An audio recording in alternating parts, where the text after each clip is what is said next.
Northminster. Pastor Chris here, but I want to talk to you all today, not in my normal role. I have no sermon planned for this video. I wanted to tell you a little bit about myself and introduce myself.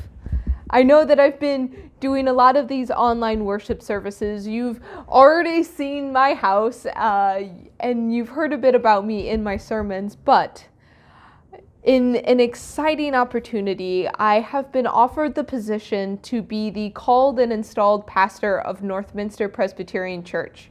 I'm really excited for this opportunity. I have been blessed by by the congregation here at Northminster.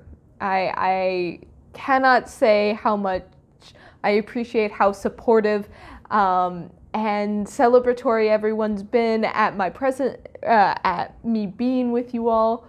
You all have been gracious for when I needed time, but I wanted to turn around and let you know about my calling that I feel and why I feel like God is calling me here to Northminster, and a little bit about my background. So welcome, have a seat, join me in front of my fireplace on my couch, and let me tell you a little bit about myself. The number one question I get, and it's a frustrating one, it's a common question of where are you from? Which unfortunately for me is a little bit more complicated than most people. I grew up largely in Kansas, but my family bounced around a lot. So I've had, I think now around 13 mailing addresses now. We moved quite a bit, and no, I'm not a military kid. My dad just likes to change jobs, and sometimes we had to move from headquarters to headquarters. But I grew up largely outside of Kansas City in a town called Overland Park. I was an outdoors kid. I loved being outside in the woods. I was an avid Girl Scout and a softball player, but the other thing is that I lived at the church. I take after my mom in some ways because she did everything possible at church, and therefore my sister and my sister's 2 years older than me, we were at the church all the time. And so I grew up, we did VBS, but we didn't just do VBS. We painted the scenery for the VBS, and we participated, and we volunteered, and we did all the service projects. And when I got old enough, the best thing in the world was when I got to join into the mission trips and do youth group. Youth group was the thing that truly got me invested in the life of the church. I was a strange kid. I really loved the punk rock aesthetic. I was an emo kid. If you can imagine a smaller version of me wearing fishnet tights and biker boots to church, that was me. I was a bit eccentric and didn't exactly fit in middle school, but church was the place where people were like, heck yes, you're amazing, God loves you, and you're part of the club.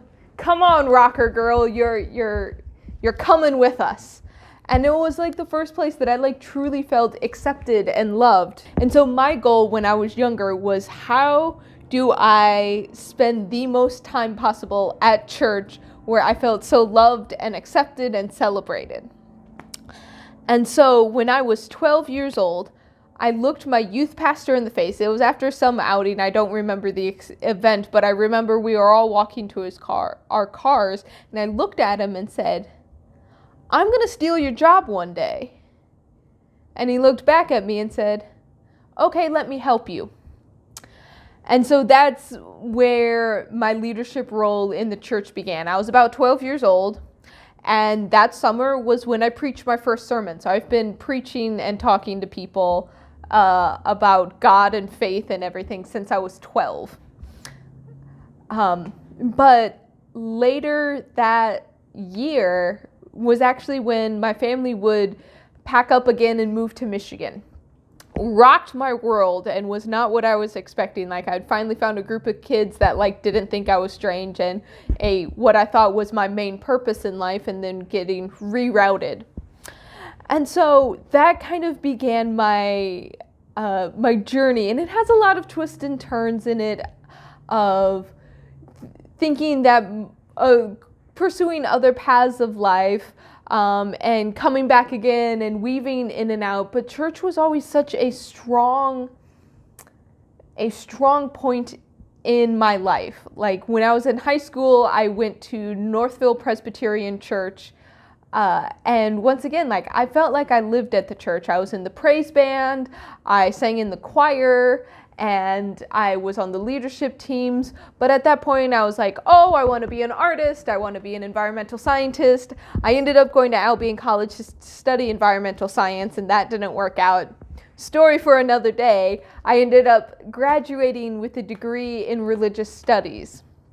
That degree was not just a degree focused on Christianity and Christian theology. It was actually a very broad-based degree, because after I fell in love with our tradition, I began hearing about other people's love of their religious tradition, and I just ate it all up. I wanted to hear everyone's theology and worldview, and so I was heavily involved in the interfaith world in college, and it culminated in my trip to India. I know I've mentioned this in a sermon a few times, but I had a really amazing opportunity my junior year of college. I studied abroad and was living in a Buddhist monastery and studying Buddhist meditation practices. It was an amazing, amazing time, and got to travel all around India in the process, and eventually came back and graduated, and didn't quite know what to do after college, and so took a year to kind of decide, and that's when I really felt the pull to go to seminary. I had applied for a job as a youth pastor, and they said they loved everything about me, but they needed someone with experience. And so that's when listening and discerning and everything, it's like, okay, God, I still feel called to the ministry. They say I need either experience or credentials, so let's go get credentialed. And that's how I wound up at Princeton Theological Seminary. Princeton is one of the biggest Presbyterian seminaries in the nation. I wanted something that was rigorous and academically challenging, but something that was also like thoroughly in the tradition that I'd grown up in and loved. When I finally went to seminary was actually the first time that I had an academic year that I didn't have an art class. The first time in my life. All throughout elementary, middle, high school, college, I had been taking art classes all along the way. I have experience with like painting and drawing and sculpture and ceramics. Like I had done it all.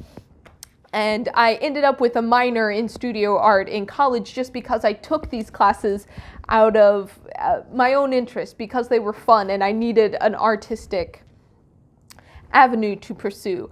Anyway, so when I hit seminary was the point where for the first time I was like, oh my gosh, I don't have an art avenue. I don't have an art class. I don't know what to do.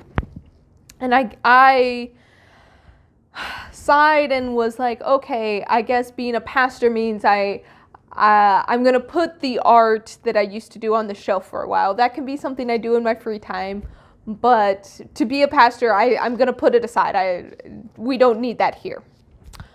By my second year, God decided to like kick me in the butt, because as it turns out, God doesn't call just like part of you. God calls all of you. And I ended up getting an internship. You're required to have 2 internships in seminary. And my first one, they were like, hey, we are looking specifically for someone who has an art background because we have an art therapy course that we want to build up at the church. And so all of a sudden I was like, oh, you want a pastor and an artist? That's me. I'm an artist. Hi, I'm also in seminary. Can I work for you?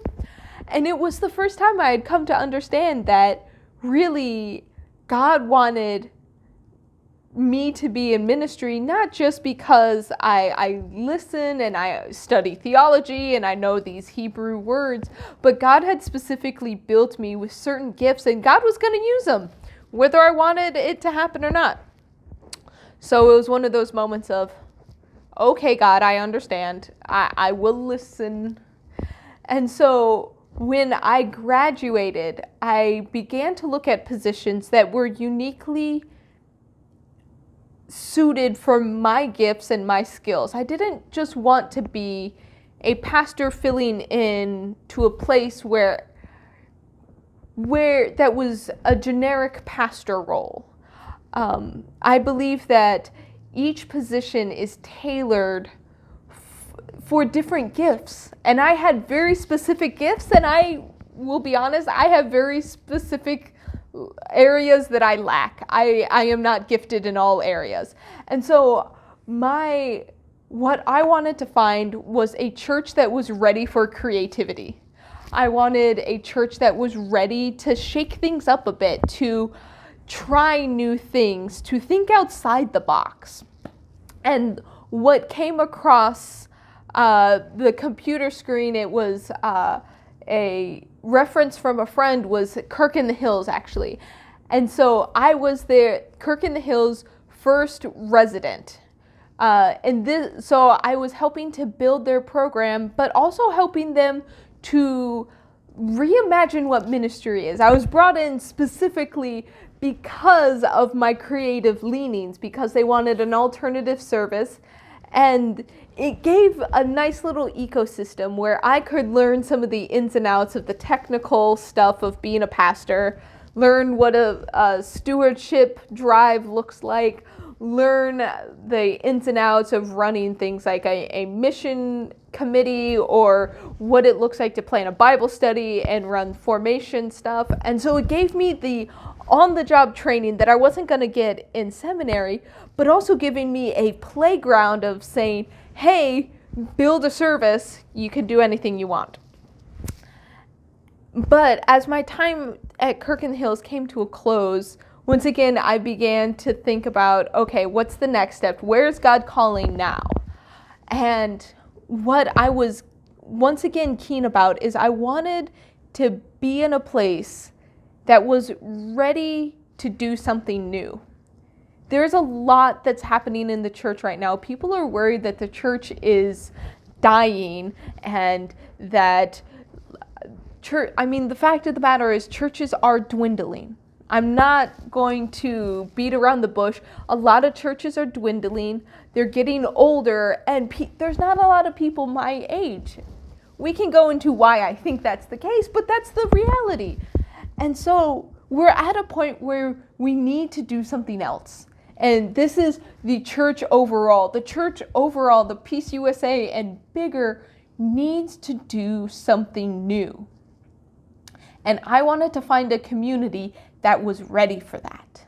That was ready to embrace the artistic side of me, because it's going to happen whether I want it to or not. My brain comes up with idea after idea. And so a community that's ready to take hold of that. A community that says, okay, we've had enough as business as usual, and we got to try something new to survive. And it was about that time where I started looking at what was what was out there, that I came across Northminster. And it's been so exciting to be with you all, because you seem like you are at the point where you're ready to do something new. You're ready to, while holding on to tradition, find where you are going next. And you're a community that has already embraced the arts. I toured your sanctuary with a member, and it was like, oh yes, this piece was made by a member, this piece was made by a member, this piece was made by a member, and it felt like home. It felt like God was like, okay, Chris, here you can use your creativity. Here is a creative community. Here is a community that's searching for where to go and what to do. So I truly, at the bottom of my heart, feel like I have been called to you all as a pastor to figure out where we're going next. You've seen how my creativity comes out through these videos. I don't know if all of them have been good ideas, but you have been brave to venture with me. But if you have any questions about my history, where I'm coming from, if you have ideas of where to go, and what you would love to see happen, please, please, please email me. But hello, I am so excited for what could be ahead. And so if you're willing to journey with me, if you want to continue in the work, some of the work that we've begun already, I invite you to join us for our August 30th congregational meeting. It has been such a joy to have journeyed with you so far, and I am so excited for what could be ahead. Take care, Northminster. Be blessed.